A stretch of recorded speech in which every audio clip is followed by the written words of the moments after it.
بسم الله الرحمن الرحيم هم الذين يقولون لئن رجعنا إلى المدينة ليخرجن الأعز منها الأذل لله العزة ولرسوله وللمؤمنين ولكن المنافقين لا يعلمون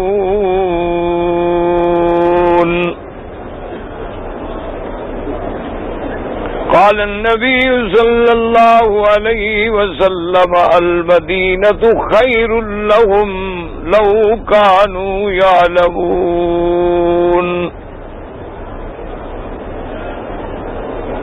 أو كما قال النبي صلى الله عليه وسلم صدق الله العلي العظيم وصدق رسوله النبي الكريم ونحن على ذلك لمن الشاهدين ومن الشاكرين والحمد لله رب العالمين رب اشرح لي صدري ويسر لي أمري واحلل عقدة من لساني يفقهوا قولي سبحانك لا علم لنا إلا ما علمتنا إنك أنت العليم الحكيم برادران اسلام، واجب الاحترام بزرگوں، دوستوں اور بھائیوں، اللہ تبارک و تعالی کے کلام مقدس میں سے دو آیات مبارکہ اور آقا انعامدار سرکار دو جہاں صلی اللہ علیہ وسلم کہ فرمان مبارک سے ایک حدیث مبارک تلاوت کی ہے۔ دعا فرمائیں کہ اللہ تبارک و تعالی اس عاجز کو صحت عافیت کاملہ دائمہ اور حق بات بیان کرنے کی توفیق عطا فرمائیں۔ اللہ تبارک و تعالی مجھے کہنے کی، آپ کو سننے سمجھنے اور ہم سب کو مل کر حق پر چلنے کی توفیق عطا فرمائیں۔ اور دل سے دعا کریں کہ اللہ پاک تمام آنے والوں کی حاضری منظور و مقبول فرمائیں، اور اللہ تمام بیماروں کی، پریشانوں کی، سب ظاہری باطنی روحانی جسمانی بیماریاں، پریشانیاں، مشکلات اپنے فضل سے دور فرمائیں، اور تمام آنے والوں کو مکے اور مدینے کے برکات و ثمرات نصیب فرمائیں۔ میں نے اپنے سابقہ معروضات میں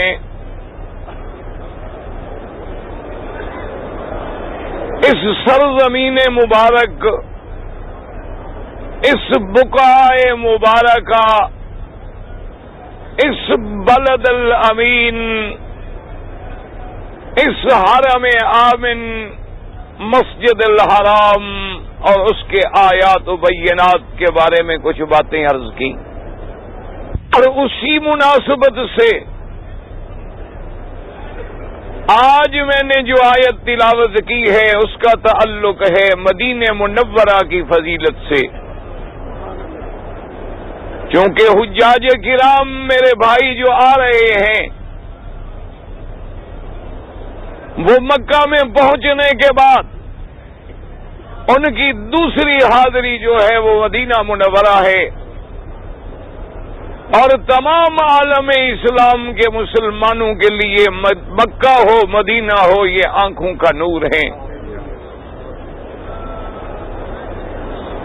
اور دنیا میں کوئی ایسا مسلمان نہیں ہو سکتا جس کے دل میں حرمین شریفین کی محبت نہ ہو، عظمت نہ ہو۔ اس لیے میں نے آج وہ آیت مبارک تلاوت کی ہے جس کا تعلق جو ہے وہ دیار حبیب سے، دیار رسول سے، محبت رسول سے، محجر رسول سے، مدفن نبی پاک سے، اور اس بقعہ مبارک جس کا نام دنیا کی زبانوں پہ مدینہ منورہ ہے، زادہ اللہ شرفا۔ دعا کرو اللہ ان حرمین کی عظمت کو قیامت تک اور دوبالا فرما دے۔ اب آپ محبت سے درود شریف پڑھیں گے تو تب میں بات عرض کروں گا۔ درود شریف کی رحمت کثرت سے رحمت برستی ہے۔ ایک بات پہ ذرا غور کریں، میں تو کئی دفعہ درس میں بھی، تقریروں میں بھی، دوستوں کو بھی کہتا ہوں کہ میرا مولا جب کسی چیز کو نوازنے پہ آتے ہیں نا، جب وہ مہربانی فرماتے ہیں، جب وہ اپنے رحمتوں کے دروازے کھولتے ہیں تو پھر اسباب بھی خود پیدا فرما دیتے ہیں۔ اللہ نے اس سرزمین کو نوازنا تھا تو یہاں خلیل کا ڈیرا لگا دیا۔ یعنی آپ کسی کونے پہ نظر ڈال لیں، آپ کو ابراہیم خلیل علیہ السلام کی جھلک نظر آئے گی۔ اب کعبے کی بنا پہ نظر ڈال لیں، آپ کو ابراہیم و اسماعیل اس کے معمار نظر آئیں گے۔ مقام ابراہیم پہ نظر ڈال لیں تو ابراہیم خلیل کے قدمین نظر آئیں گے۔ صفا و مروہ پہ نظر ڈال لیں تو زوجہ ابراہیم کا دوڑنا نظر آئے گا۔ زمزم پہ نظر ڈال لیں تو اسماعیل کا تڑپنا نظر آئے گا۔ مینا میں نظر ڈالنے تو اسماعیل کی قربانی نظر آئے گی۔ جمرات پہ نظر ڈالیں تو خلیل اللہ کا پتھر مارنا نظر آئے گا۔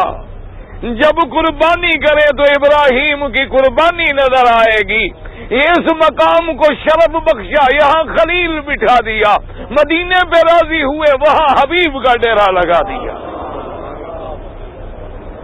کہہ دو صلی اللہ علیہ وسلم۔ جب حضور کا نام آئے، یار تم درود نہیں پڑھتے، تمہاری میری بنتی نہیں ہے، اس لیے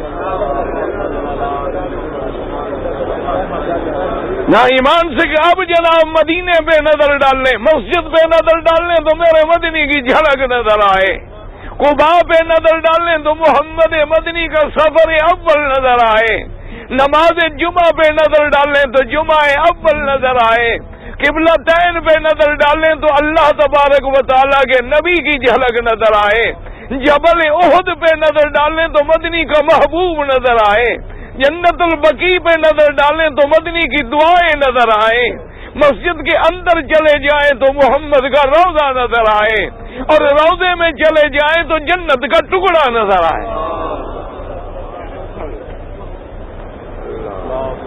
کہہ دو صلی اللہ علیہ وسلم۔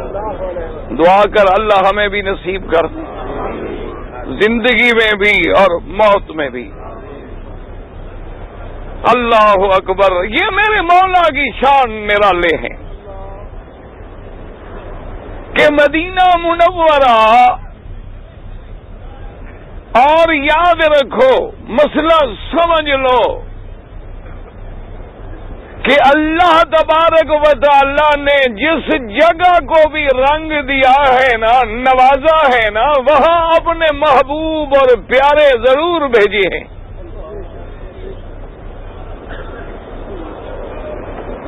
ذرا غور کریں گے تو بات سمجھ آئے گی۔ مسجد اقصی کو شان بخشی تو وہاں داؤد و سلیمان علیہ السلام کا مسکن بنا دیا۔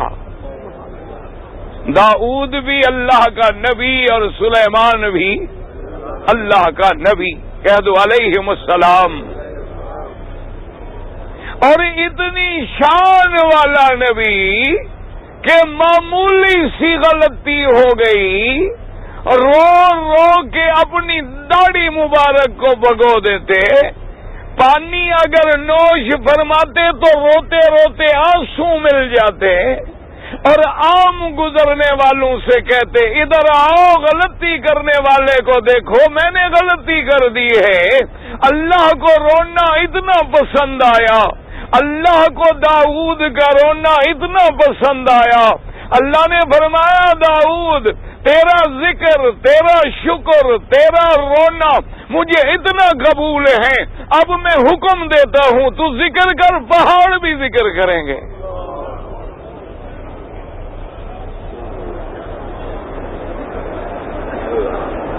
یہ اللہ کی شان ہے کہ مسجد اقصی کو یوں نوازا کہ وہاں اپنے شان والے پیغمبر کون؟ حضرت داؤد اور حضرت سلیمان علیہ السلام۔ اور طور سینا کیا ہے؟ پہاڑ ہے، اس کو نوازا تو وہاں بھی اپنا ایک محبوب بھیجا، کلیم بھیجا، حضرت موسیٰ علیہ السلام کو بھیجا اور ان سے شرف کلام بخشا، بغیر فرشتوں کے، بغیر واسطے کے اپنے پیارے پیغمبر سے خود کلام فرما دیا، وہاں اپنی تجلی ڈالی، اس کو شرف بخشا، وہ دنیا میں آج بھی طور سینا کے نام سے زندہ ہے۔ یہ اس کی نوازشیں ہیں، وہ جس مقام پہ نوازش کرتے ہیں۔ اور یاد رکھ لیں کہ مدینہ منورہ اللہ سے دعا کیا کرو، اللہ ہمیں مکے مدینے کا ادب نصیب کرے، دل سے دعا کیا کرو، اللہ ہمیں مکے مدینے کا، حرمین کا ادب نصیب کرے۔ یہ حرمین بڑی عظمت والی جگہ ہے، یہ بڑی نرالی جگہ ہے، یہاں کے رہنے والے جیسے بھی ہوں وہ جیران ہیں، وہ ہمسائے ہیں، یہاں کے رہنے والے اللہ کے گھر میں ہیں، اہل اللہ ہیں، اور مدینے کے رہنے والے جوار رسول میں ہیں۔ اس لیے ایک حدیث میں آیا کہ آنے والوں حضور نے فرمایا خیال کرنا، میرے جیران ہیں، میرے ہمسائے ہیں، انہیں اگر دکھلاؤ گے، انہیں اگر تکلیف پہنچاؤ گے، انہیں اگر ڈراؤ گے، ان کو اگر دھوکہ دو گے تو ایسے گل جاؤ گے جیسے نمک پانی میں گل جاتا ہے۔ یہ بڑی نرالے مقام ہیں، لیکن اتنی پھر ادب بھی ضروری ہے، کیونکہ یاد رکھو ادب نہ ہو تو پھر بندہ محروم ہو جاتا ہے۔ اگر مکے اور مدینے کا ادب نہیں ہوگا، یاد رکھو تو حرمین کی برکتوں سے محروم ہو جاؤ گے۔ اگر قرآن و حدیث کا ادب نہیں ہوگا تو اللہ کے حکم، قرآن اور نبی کی سنت سے محروم ہو جاؤ گے۔ اگر فقہائے کرام کا ادب نہیں ہوگا تو دین کی سمجھ سے محروم ہو جاؤ گے۔ اگر علماء کا عزت و وقار اور ادب نہیں ہوگا تو علم اللہ چھین لیں گے۔ اولیاء اللہ کا ادب نہیں ہوگا تو اللہ کا غضب نازل ہوتا ہے۔ اس لیے دعا کریں اللہ ہمیں با ادب بنائے، بے ادب نہ بنائے۔ درود شریف پڑھ لیں سارے محبت سے، اور جنہوں نے درود شریف پڑھا ہے وہ بیٹھ جائیں، جنہوں نے درود شریف پڑھا ہے وہ بیٹھ جائیں، جنہوں نے نہیں پڑھا وہ کھڑے رہیں۔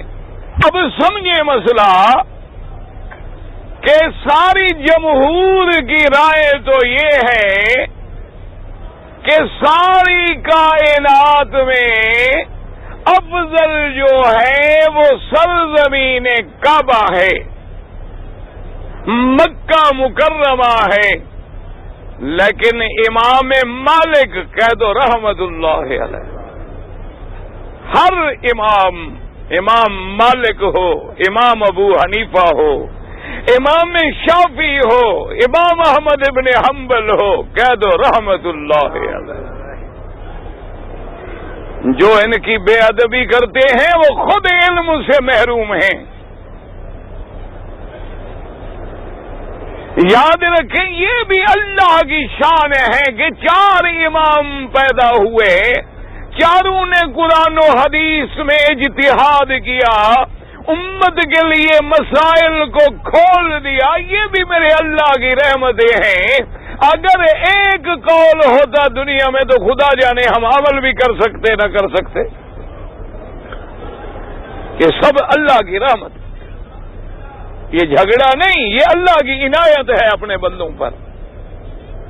تو جاہل سمجھتا ہے نا کہ جھگڑا ہے، امام ابو حنیفہ یہ کہتے ہیں، امام شافعی یہ کہتے ہیں، امام مالک یہ کہتے ہیں، یہ جاہلوں کی باتیں ہیں۔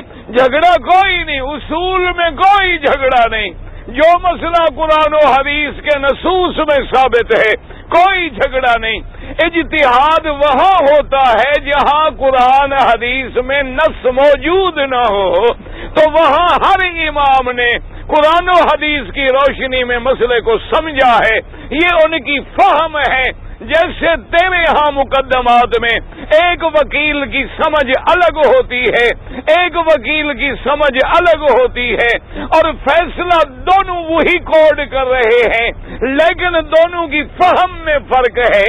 اسی طرح اللہ نے ان سب کو اپنے اپنی فہم عطا فرمائی تھی، ان سب نے محنتیں کی، اور اللہ کو بھی یہی منظور تھا کہ میرے بندوں کے لیے آسانی ہو جائے۔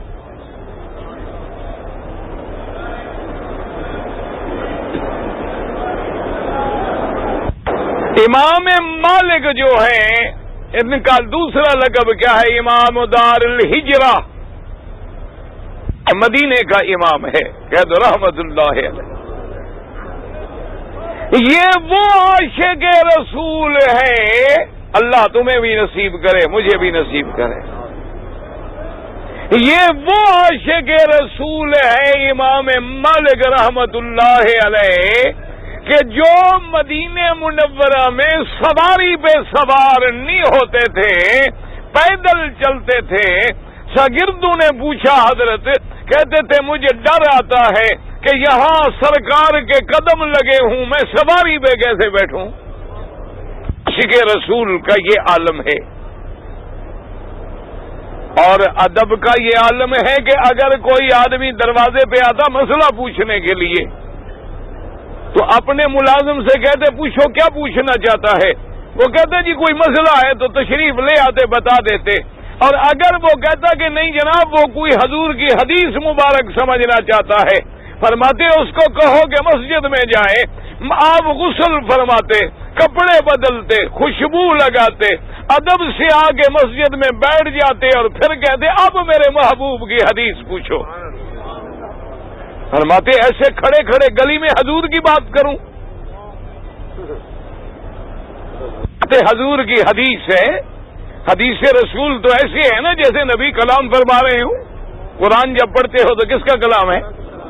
جب قرآن پڑھو گے تو بندہ کس سے ہم کلام ہے، اور جب حدیث پڑھو گے تو کس سے ہم کلام ہے؟ تو اس لیے فرماتے کہ میں نبی سے ہم کلام ہو کر اللہ کے پیغمبر سے ہم کلام کیسے ہو جاؤں؟ غسل فرماتے، خوشبوئیں لگاتے، پگڑی مبارک سر پہ رکھتے، ادب سے آگے بیٹھ جاتے۔ دیکھا نہیں امام بخاری رحمت اللہ علیہ ساری محنت کرنے کے بعد غسل کر کے 2 رکعت نماز پڑھ کے اللہ سے دعا کر کے پھر ایک حدیث لکھتا محمد مصطفیٰ کی، کہہ دو رحمت اللہ علیہ، اللہ کی کروڑوں رحمتیں ہوں۔ امام مالک رحمت اللہ علیہ جب ان کے زمانے میں بادشاہ آیا، مدینہ منورہ کی حاضری کے لیے، شاید منصور کا زمانہ ہے یا کسی اور کا دور ہے، بادشاہ نے پیغام بھیجا کہ مدینہ منورہ جانے سے پہلے کوئی ایسا انتظام کرو کہ میری امام مالک رحمت اللہ علیہ سے ملاقات ہو جائے۔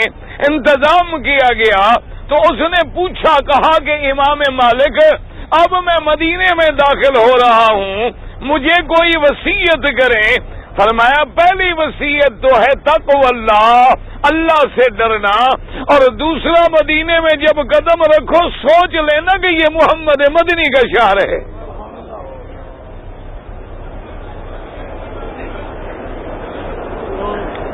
اور فرمایا خبردار کسی مدینے والے کو نہ دکھانا، کسی مدینے والے کو نہ ستانا، کسی مدینے والے پہ کوئی ظلم و تشدد نہ کرنا، کیوں یہ جیسے بھی ہوں، یہ اچھے ہوں یا برے ہوں، یہ جیران رسول ہیں، یہ محمد مدنی کے ہمسائے، اور ہمسایہ کیسا بھی ہو، اچھا ہو برا ہو۔ اس لیے عربوں کا یہ ایک محاورہ ہے کہ الجار جار ولو جار، کہ ہمسایہ ہمسایہ ہوتا ہے، چاہے ظلم بھی کرے چاہے برا بھی کرے، ہمسایہ تو آخر ہمسایہ۔ اس لیے بڑا مشہور واقعہ ہے نا تاریخ میں، بغداد کا ایک بہت بڑے آدمی تھے، ان کو ضرورت پڑی تو اپنا مکان بیچنے لگے۔ جب مکان بیچنے لگے تو جو لینے کے لیے آیا اس نے پوچھا جی کیا قیمت ہے؟ فرمایا 10 لاکھ۔ اس نے کہا حضرت یہ آپ کا مکان 5 لاکھ سے زیادہ تو نہیں ہے، آپ بلا لیں تجربے کار لوگوں کو، انجینئرز کو جو جائیدادوں کی خرید و فروخت کرتے ہیں، میں تو یہی کام کرتا ہوں، یہ 5 لاکھ سے زیادہ کا نہیں ہے، اور آپ تو بڑے نیک آدمی ہیں، آپ یکلم یا 5 سے 10 لاکھ مانگ رہے ہیں۔ فرمایا تم ٹھیک کہتے ہو، میرے مکان کی قیمت تو 5 لاکھ ہے، لیکن جو میرا ہمسایہ ہے اس کی قیمت 5 لاکھ ہے، اس لیے میں مکان 10 لاکھ میں بیچ رہا ہوں۔ 5 لاکھ مکان کی قیمت، 5 لاکھ ایسا ہمسایہ چھوڑنے کی قیمت۔ اس لیے ہمیشہ یاد رکھیں مکان ہمسائے سے پہچانا جاتا ہے۔ تم 20 کروڑ کا مکان بنا لو اور ساتھ کوئی شرابی ہو، بدماش ہو، فاسق ہو، فاجر ہو، فلم باز ہو، سٹے باز ہو، دھوکے باز ہو، تو کیا نتیجہ نکلے گا؟ اس لیے قرآن میں آتا ہے اذا شاء انشر، کہ اللہ جب چاہیں گے قبروں سے اٹھائیں گے۔ علماء نے اس آیت کی تفسیر میں لکھا ہے کہ اگر تیری قبر برے لوگوں میں ہوگی تو بروں میں کھڑے ہو جاؤ گے، اور اگر تیری قبر مکے میں مدینے میں تو نتیجہ کیا نکلے گا کہ تیرا حشر سودا کے ساتھ ہوگا، اس لیے کہ جو جس کا ہمسایہ ہوگا اسی کے ساتھ قیامت میں کھڑا ہوگا۔ اس لیے ہمیشہ کوشش کیا کریں کہ زندگی میں یا موت میں اپنی دوستی جو ہے اچھے لوگوں سے رکھیں، ہمسایہ گیری جو ہے وہ اچھے لوگوں سے رکھیں، اور موت آئے تو کوشش کریں کہ کسی اچھی جگہ دفن نصیب ہو جائے۔ امام مالک رحمت اللہ علیہ، اب پوری توجہ کرو گے تو پھر مدینے کی شان سمجھ جائے گی۔ اللہ اکبر۔ امام مالک رحمت اللہ علیہ فرماتی ہے کہ ساری دنیا میں، ساری کائنات میں افضل جو ہے وہ مدینہ منورہ ہے۔ ان سے پوچھا گیا کہ حضرت امام مکے سے بھی افضل ہے؟ فرمایا ہاں مکے سے بھی افضل ہے۔ امام ہے نا، یہ اپنی اپنی فہم ہے، سوچ ہے۔ اللہ اکبر۔ ان نے کہا جی دلیل کیا ہے؟ فرمایا سنو، ساری دنیا کے شہر جنگ سے فتح ہوئے ہیں، قوت سے فتح ہوئے ہیں، طاقت سے فتح ہوئے ہیں، ایک دنیا میں مدینہ ہے جو محبت اور ایمان سے فتح ہوا ہے۔ کیا بات کی ہے امام نے، سمجھ آئیے بات امام مالک کی۔ اللہ، اسی لیے تو نہیں نا دنیا نے پھر 4 اماموں کے بعد 5واں نہیں بنایا۔ کیوں؟ یہ روز خود تھوڑے بنتے۔ ان سے جب پوچھا گیا فرمایا والذین تبوؤا الدار والایمان، امام مالک کیا بات کی کہ کہتا ہے یاد رکھو مکہ بھی طاقت سے فتح ہوا ہے، جنگ سے فتح ہوا ہے۔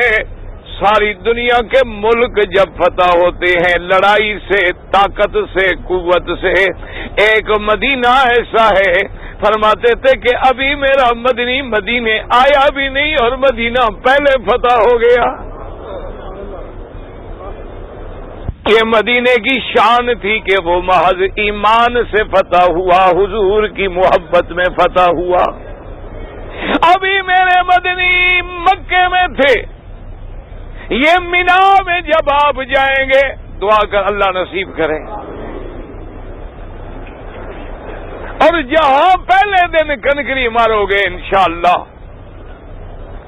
جمرۃ العقبہ پہ جب کنکری مارو گے نا انشاءاللہ، اس جگہ کا نام ہے جمرۃ العقبہ۔ عقبہ کیوں کہتے ہیں؟ یہ وادی عقبہ ہے، اس جگہ کا نام کیا ہے؟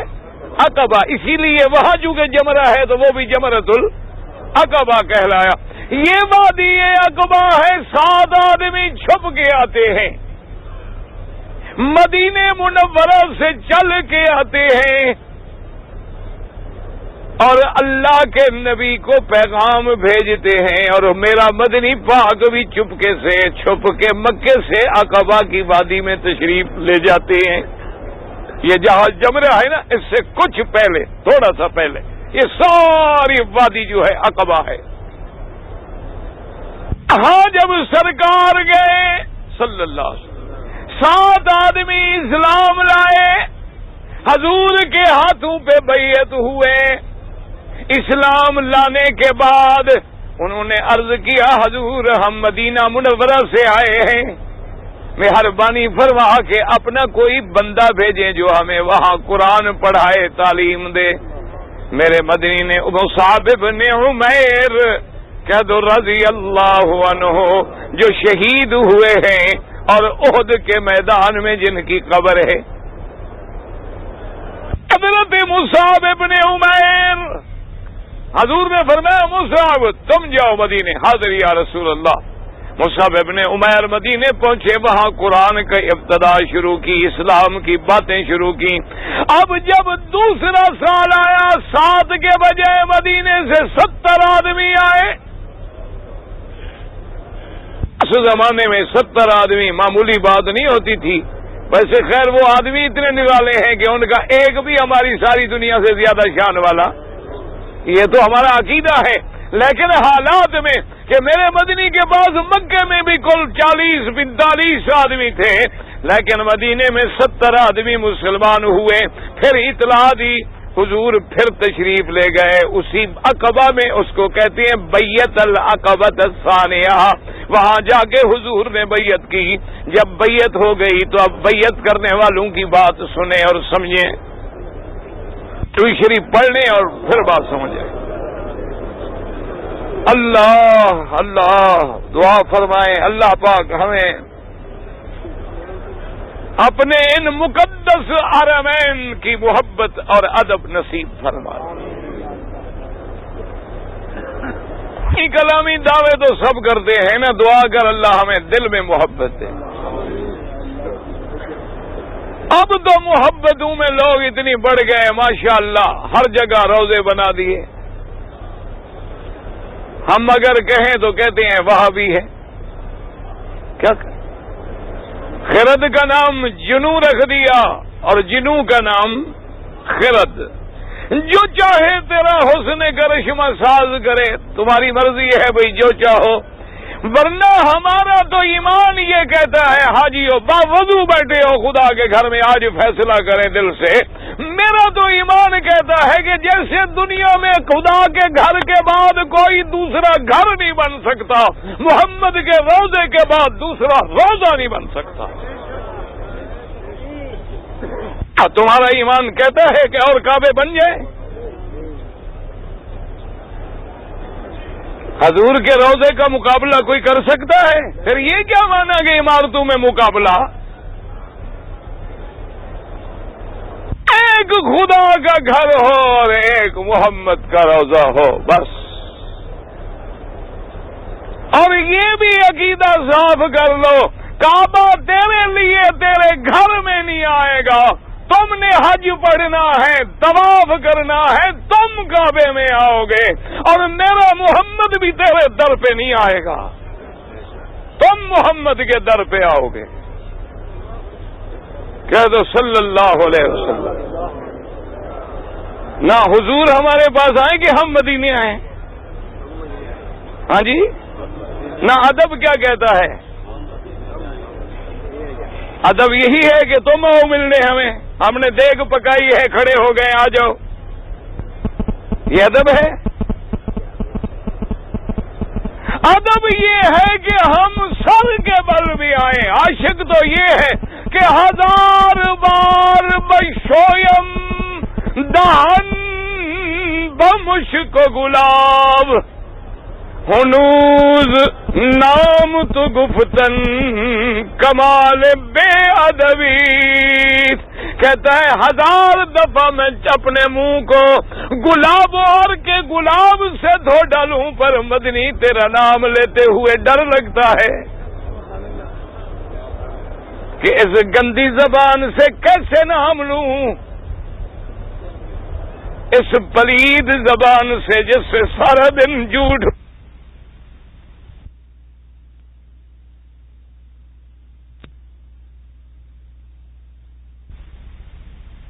بہادر ہو کے تازی شیو کرا کے روزے پہ کھڑے ہو. اے تو بھائی تم بہادر لوگ ہو بابا، تمہاری جرت ہے، تمہاری ہمتیں ہیں.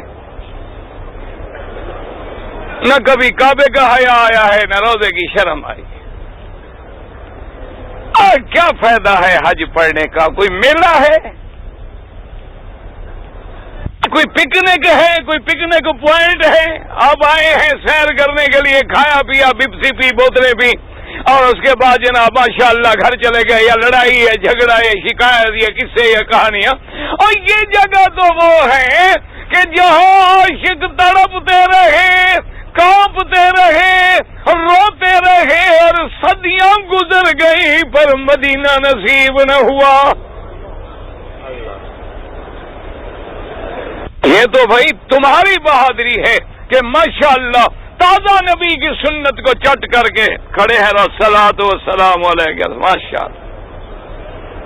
اے بھائی تم بہادر لوگ ہو. اور جی اللہ غفور الرحیم. اللہ غفور الرحیم ہے تو قہار نہیں ہے، عزیز الانتقام نہیں ہے، سریع الحساب نہیں ہے، شدید العقاب. اور یاد رکھ لو خدا اپنے گستاخ کو معاف کرتا ہے، محمد کے گستاخ کو معاف نہیں کرتا. سمجھ لو مسئلہ. اللہ اپنے محبوب کے گستاخ کو کبھی معاف نہیں کرتا. دعا کر اللہ کسی کو بھی گستاخ نہ بنائے. اللہ ہم سب کو مدنی کا غلام بنائے. اللہ نے اپنے کافر، اپنے دشمنوں کو تو معاف کر دیا ہے، لیکن اپنے حبیب کے دشمنوں کو معاف. اور قرآن میں کہہ دیا استغفر لهم او لا تستغفر لهم ان تستغفر لهم 70 مرة فلن يغفر الله لهم. اللہ نے فرمایا میرا مدنی یہ تیرے دشمن ہیں منافق، ان کے لیے بخشش مانگو یا نہ مانگو، چاہے 70 دفعہ مانگو، میں تیرے دشمنوں کو نہیں چھوڑوں گا.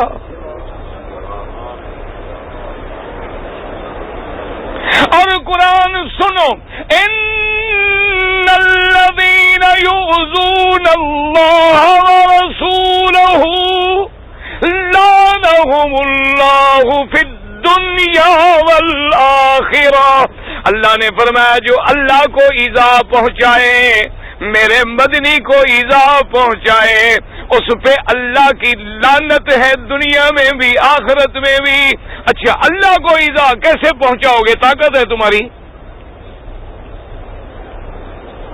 نہ کوئی اللہ کو ایذا پہنچا سکتا ہے.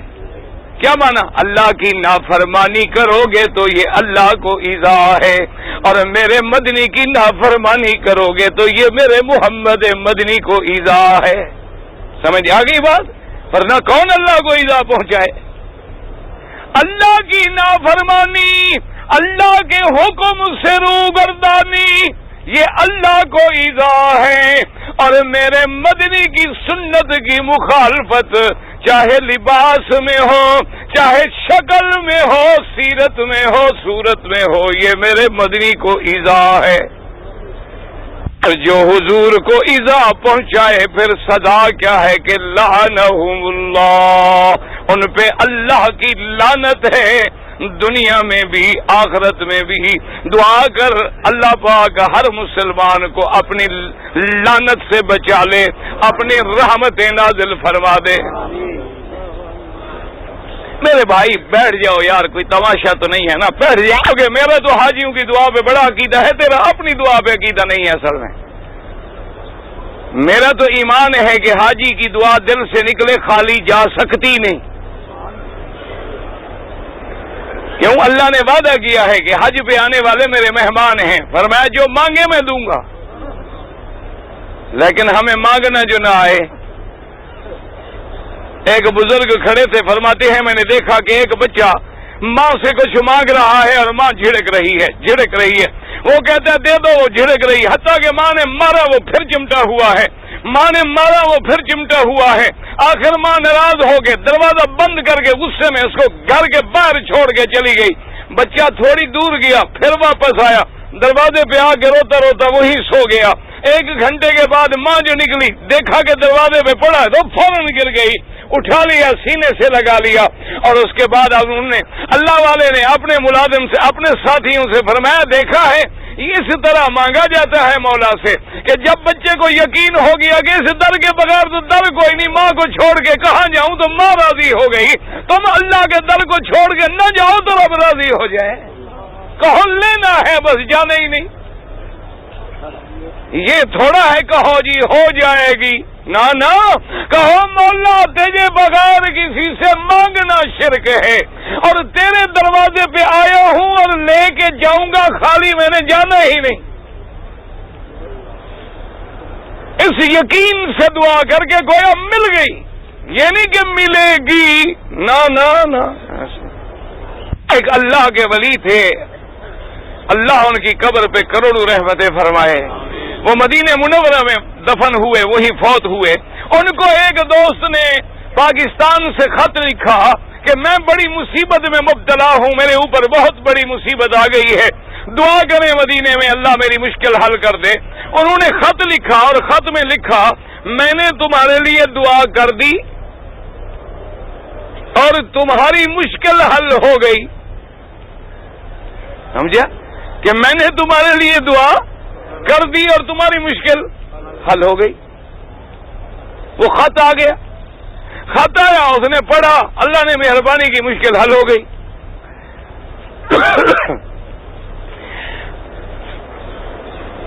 اس نے دوبارہ خط لکھا، اس نے کہا کہ حضرت الحمدللہ میرا کام ہو گیا، آپ کی دعا منظور ہو گئی، لیکن آپ نے ایسے لکھا نا کہ میں نے دعا کر دی تیری مشکل حل ہو گئی۔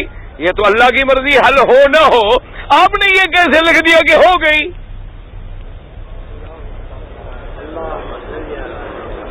یہ علم غیب تو اللہ کے سوا کسی کو نہیں ہوتا کہ دعا منظور ہو گئی یا دعا منظور نہیں ہوئی۔ آپ نے کیسے لکھ دیا؟ آپ تو اتنے بڑے اللہ کے ولی ہیں، عالم ہیں۔ انہوں نے خط لکھا کہ عزیزم میں نے جو کچھ لکھا ہے قرآن کی روشنی میں لکھا ہے کہ اللہ نے قرآن میں کیا فرمایا ہے۔ اللہ قرآن میں فرماتی ہے کہ جنت جو ہے اس کی صفت کیا ہے، وَلَكُمْ فِيهَا مَا تَشْتَهِي أَنفُسُكُمْ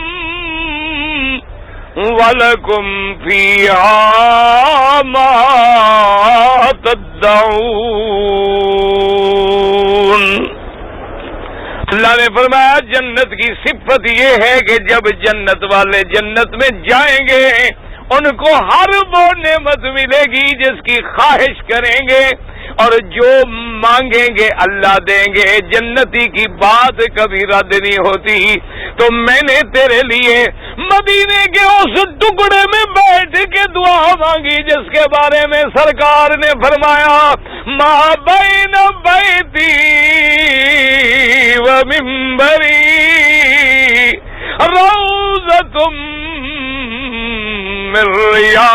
الجنہ.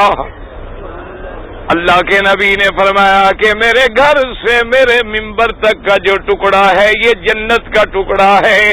تو میں نے جب جنت میں بیٹھ کے تیرے لیے دعا کی تھی تو پھر نہ ملنے کا تو کوئی سوال ہی پیدا نہیں ہوتا، کیونکہ وہ دعا جنت میں ہے. اور یاد رکھو کہ روضۃ من ریاض الجنہ. اب دیکھیں اس پہ علماء کیا کہتی ہیں. بعض علماء کہتے ہیں کہ حضور کا یہ فرمان کہ میرا روز گھر مبارک اور میرے منبر تک یہ ٹکڑا جنت کا ٹکڑا ہے. بعض علماء محدثین کہتے ہیں اس کا مطلب یہ ہے کہ یہ بھی جنت کی طرح ہے ورنہ حقیقتاً جنت کا ٹکڑا نہیں. سمجھیے مسئلے کو.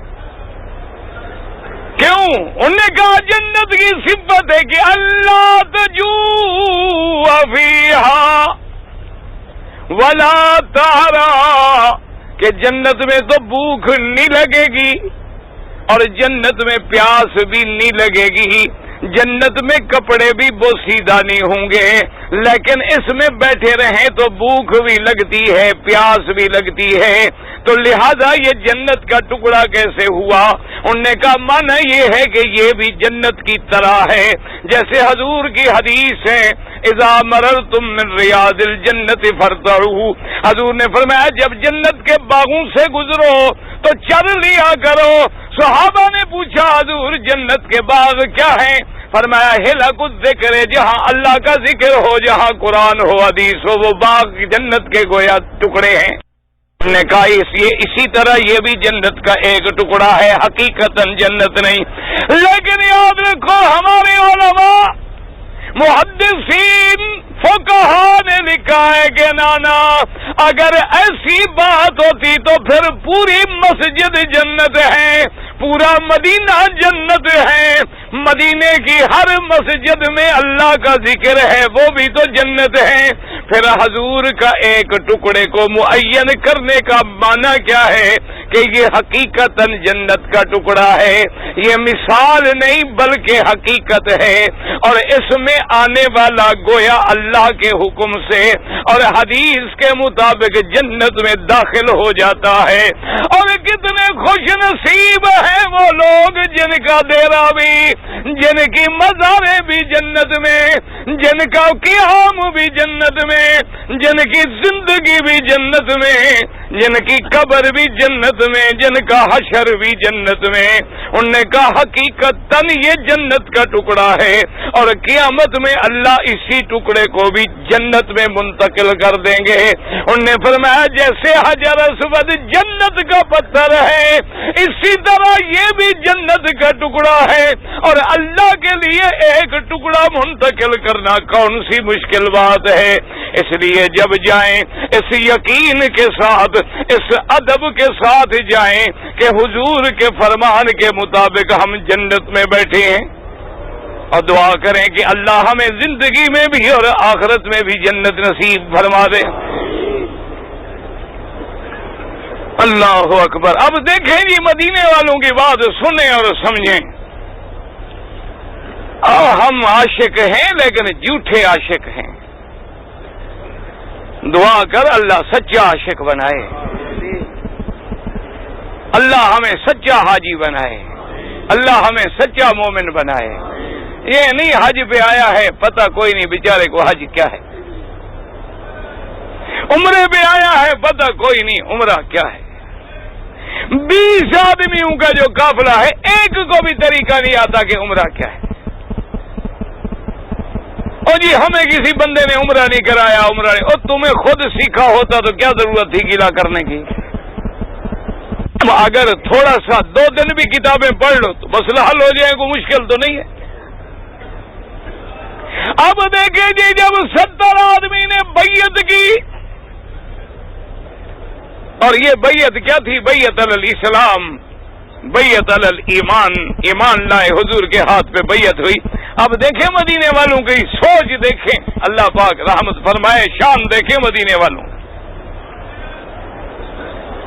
ایسے تو نہیں امام مالک نے کہہ دیا نا کہ مدینہ افضل ہے. ہائے امام مالک نے دوسری کیا شان کی بات کی. اللہ انہوں نے کہا مدینہ افضل ہے. شاگردوں نے پوچھا جی مدینہ مکے سے بھی افضل ہے؟ فرمایا افضل. انہوں نے کہا جی دلیل؟ فرمایا یہ بات سنی ہے تم نے کہ جہاں کی مٹی ہو آدمی وہیں دفن ہوتا ہے؟ انہوں نے کہا ہاں جی سنی تو ہے. انہوں نے کہا پھر ساری دنیا میں افضل تو محمد مصطفیٰ ہے، تو حضور کی قبر جو یہاں ہے تو پھر مٹی بھی تو یہاں سے اٹھائی ہوگی، تو وہ مٹی افضل نہیں تھی تو پھر یہاں سے کیوں اٹھائی؟ سمجھی بات کہ نہیں سمجھ آئی؟ او حاجیوں کچھ کان کھول کے بیٹھو، ذرا سمجھو، ہمت کرو. درود پڑھو گے نا ساری مشکلیں حل ہو جائیں گی.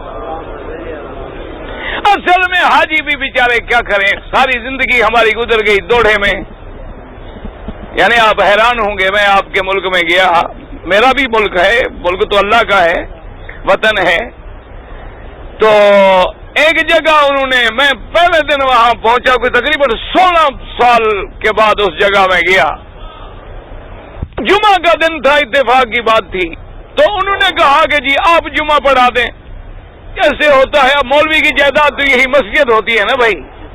ہم جو کہیں جائیں تو مولوی بیچارہ اپنی جائیداد ہی ہوتی ہے، جی مسجد ہے، مصلی ہے، نماز پڑھا دو، اور ہمیں غریب کیا دے.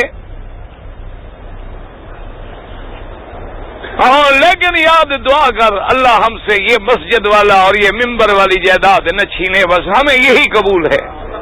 لنا علم وللجہال مال. اگر اللہ نے ہمیں نبی کا وارث بنایا ہے نا، بس اللہ اسی سے محروم نہ کرے، بس یہ دعا کر. میں جو کبھی کبھی کی طرح رگڑا لگاتا ہوں نا مولوی کا، پیر کا، یہ جو مطلبی مولوی ہیں، یہ نقلی 2 نمبر. آج کل ہر چیز 2 نمبر ہے کہ نہیں بھلا؟ اسی طرح مولوی بھی 2 نمبر. اصل مولوی عالم بلی جو ہے اس کے تو جوتے جو ہے میرے سر کا تاج ہے. یہ جو 2 نمبر ہیں نا، جن نے دکانداریاں بنائی ہوئی ہیں، ٹھیکیداریاں بنائی ہوئی ہیں، جنہوں نے اپنے پیٹ کے مسئلے حل کرنے کے لیے کہیں کل خانیاں، کہیں 11ویں شریف، کہیں 13ویں شریف، کہیں 17ویں شریف، کہیں جمعرات شریف، کہیں جمعہ شریف، کہیں قبر شریف، کہیں مزار شریف، کہیں قوالی شریف، کہیں مجرا شریف، کہیں حجرا شریف. یہ مجھے نہیں قبول، چاہے آپ مجھے جو مرضی آئے پھانسی دے دیں. یہ سب 2 نمبر دھندا ہے. ولی کی پہچان یاد رکھ لیں، ایک ہاتھ میں قرآن ہو، دوسرے میں حدیث مصطفیٰ ہو. یہ ولی اللہ ہے جس کی سیرت دیکھ کے میرے مدنی کی سنت یاد آئے، جس کی مجلس میں بیٹھو تو قبر یاد آئے، جس کے صحبت میں بیٹھو تو دنیا چھوٹ جائے، خدا یاد آئے. عالم وہ ہے جس کی مجلس میں بیٹھو قرآن ملے، حدیث ملے، صدیق ملے، عثمان ملے، عمر ملے، علی ملے. جس کی مجلس میں یہ ہیر اور رانجھا نہ ملے. 2 نمبر مولوی ہوتے ہیں، الف لیلا، ہیر رانجھا شریف. ہاں جی، وارث کیا کہندا ہے؟ اللہ کی کہندا ہے. سب 2 نمبر کا چکر ہے. ہم نے تو اسی کو مانا ہے جس کا کلمہ پڑا ہے. اب دیکھیں مدینے والوں کی سوچ. دعا کر اللہ ہمارا زندگی دنیا آخرت حشر مدینہ بنا دے. اور ڈرو نہیں حاجیو، موت تو آنی ہے، پر مدینے کیوں نہ آئے؟ نہ بلا اپنے ملک میں چھوڑ دے گی. ہاں تو موت ایسے ناچ رہی ہے، ننگا ناچ رہی ہے، اور تم انتظام کر رہے ہو پولیس کی گولیوں سے نہیں ہوگا. انتظام یہ ہے کہ اللہ کے دروازے پہ گر جاؤ. آج تیرے کرسیوں پہ بیٹھنے والے رات خدا کے دروازے پہ گر جائیں، تہجد کے وقت میں رو پڑیں اور اللہ سے فریاد کریں، مولا تو رحم کر. دیکھ اللہ امن کے فرشتے نازل کر دے.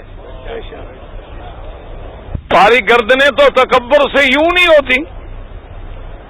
ہم یہ کر دیں گے، اللہ فرماتا ہے کرو. ہم یہ کر دیں، تم کون؟ ہم کیا؟ ہم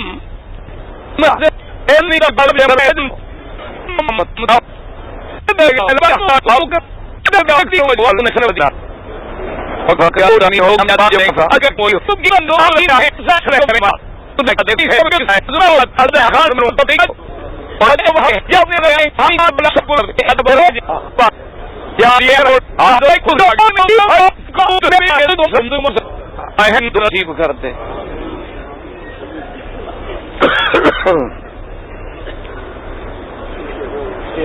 بھائی گزارش یہ ہے پورا مسئلہ سمجھ لیں کہ جن لوگوں نے قربانی بینک میں کرائی یا کسی کو دے دی سب کی قربانی جائز ہے.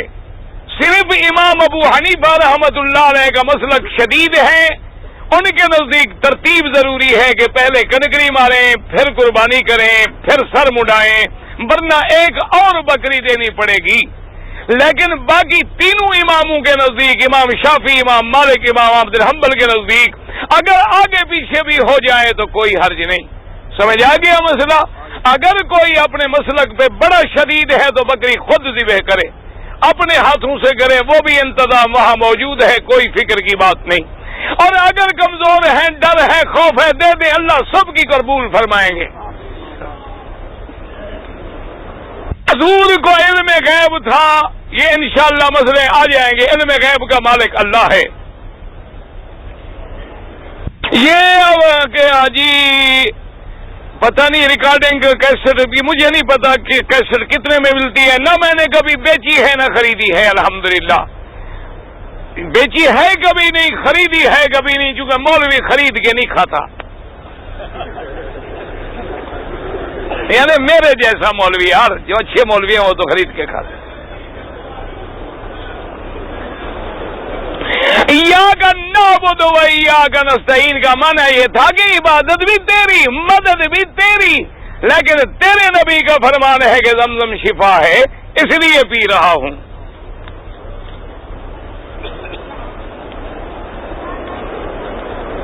ایک آدمی یہاں کام کرتا ہے اپنی خالہ کا حج بدل کرنا چاہتا ہے اپنا کر چکا ہے تو خالہ کا حج کرے. نماز کی زبان سے نیت ضروری نہیں. نیت جو ہے وہ دل میں ہوتی ہے. ابھی آپ کس نماز کے لیے بیٹھے ہیں؟ بس یہی نیت ہے اللہ اکبر. زبان سے تو استحضار ہوتا ہے مقام نیت جو ہے وہ دل ہے.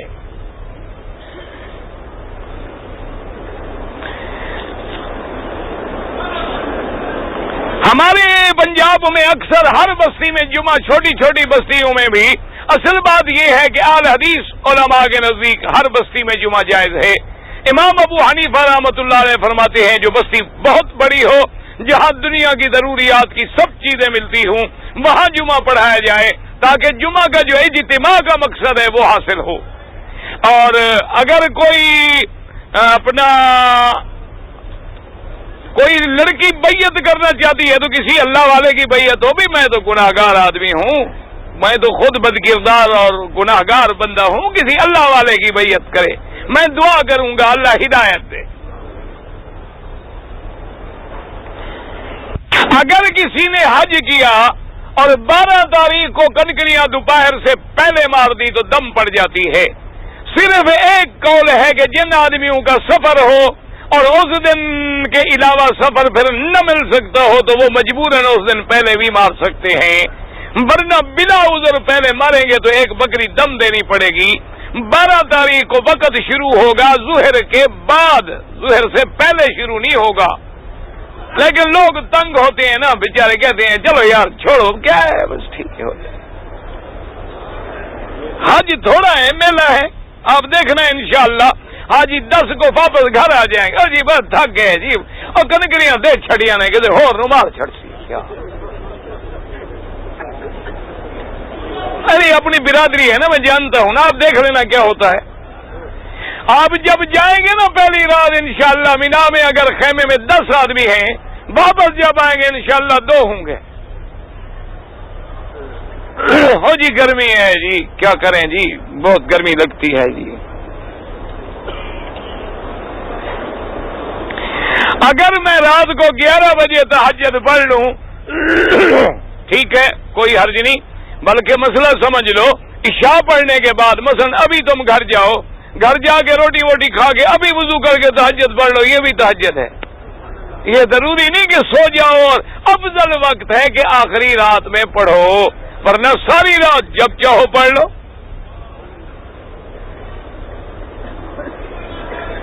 اگر کسی کو احتلام ہو گیا، اسے پتہ نہیں چلا، فجر کی نماز پڑھ لی، وہ غسل کرنے کے بعد نماز قضا کرے۔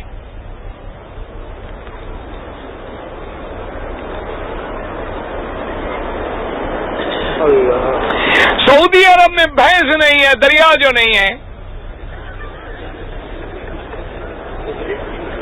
یعنی یہ بھی مولوی مکی کی ذمہ ہے کہ بھینس لے آئے۔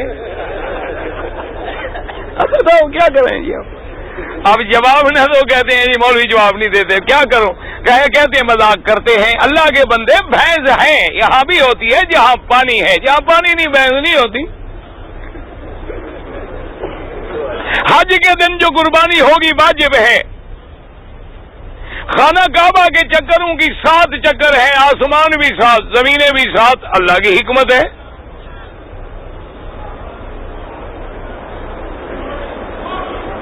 حضور پاک نے امت کی طرف سے قربانی دی تھی، بالکل دی تھی۔ آپ نے امت کے لیے دعائیں بھی کی، قربانی بھی دی۔ یہ تو ہمارا حال ہے کہ ہم یہاں اگر بھی مدنی کا ادب نہیں کر رہے۔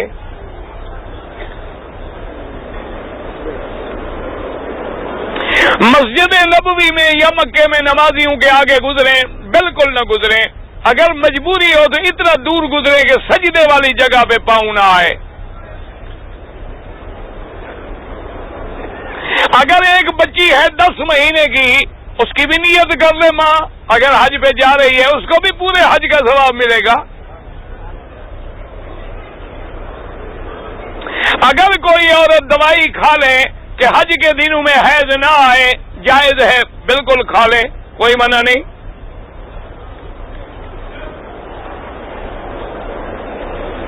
میں نے اپنے والدہ کا حج کیا تھا، 7 مروا نہیں دوڑا تھا، ماشاءاللہ، وہ بکری ادا کرو۔ اگر احرام عمرے کے بعد یا حج کے احکام پورے کرنے کے بعد اپنا سر خود مونڈ لے یا حاجی ایک دوسرے کا سر مونڈ لے، جائز ہے۔ ویسے کرنا بھی ایسا، یہاں تو 8 ریال 10 ریال لیں گے، اور تم نے طرف دینی ہے 12 سے، سر بھی دو اور 120 روپے بھی دو۔ اس لیے ایک بلیڈ لے جانا تو ایک دوسرے کا رگڑا کر دینا، بس ٹھیک ہے، کام بھی سیکھ جاؤ گے اور پیسہ بھی نہیں لگے گا۔ اچھا، نفلی طواف کریں یا کوئی طواف کریں، 2 رکعت پڑھنی ضروری ہے، کیونکہ نفلی طواف جب شروع ہو جائے پھر نفل نہیں ہوتی، پھر تو واجب ہو گیا۔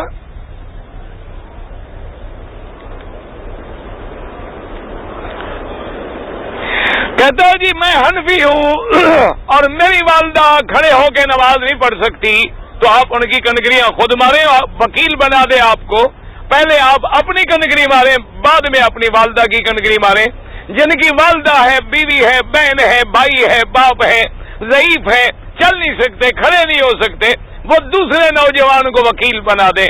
وہ پہلے اپنی کنکریاں مارے پھر ان کی مارے، لیکن مارے ایک ایک کر کے، ساتھ کٹھی نہیں مارے۔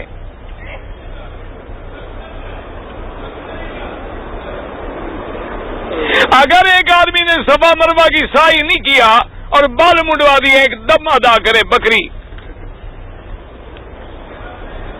حج افراد کا معنی یہ ہے کہ جن لوگوں نے ابھی عمرہ نہیں کیا رمضان کے بعد، وہ صرف حج کا احرام باندھ کے حج کریں گے، یہ حج افراد ہے۔ قرآن میں اللہ نے انسان کو اپنا خلیفہ نہیں، اللہ کا تو کوئی خلیفہ نہیں ہوتا، خلیفہ وہ ہو جو بعد میں آئے۔ خدا تو ہمیشہ رہے گا، خلیفہ کیا مانا؟ یعنی زمین والوں کے لیے خلیفہ بنا کے بھیجا۔ پہلے جن تھے، ان کے بعد آدم آئے، پھر آدم کی اولاد ایک دوسرے کے بعد آئے گی، اس لیے ان کو خلیفہ کہا گیا۔ اگر ہم اپنے والدین کے لیے کوئی نیک کام کریں ان کو ثواب ملے گا۔ اگر ہوا خارج ہوتی ہے، ہر نماز کے لیے نیا وضو کریں۔ اگر کسی نے اپنے لڑکے کی شادی سید خاندان میں کی، جائز ہے۔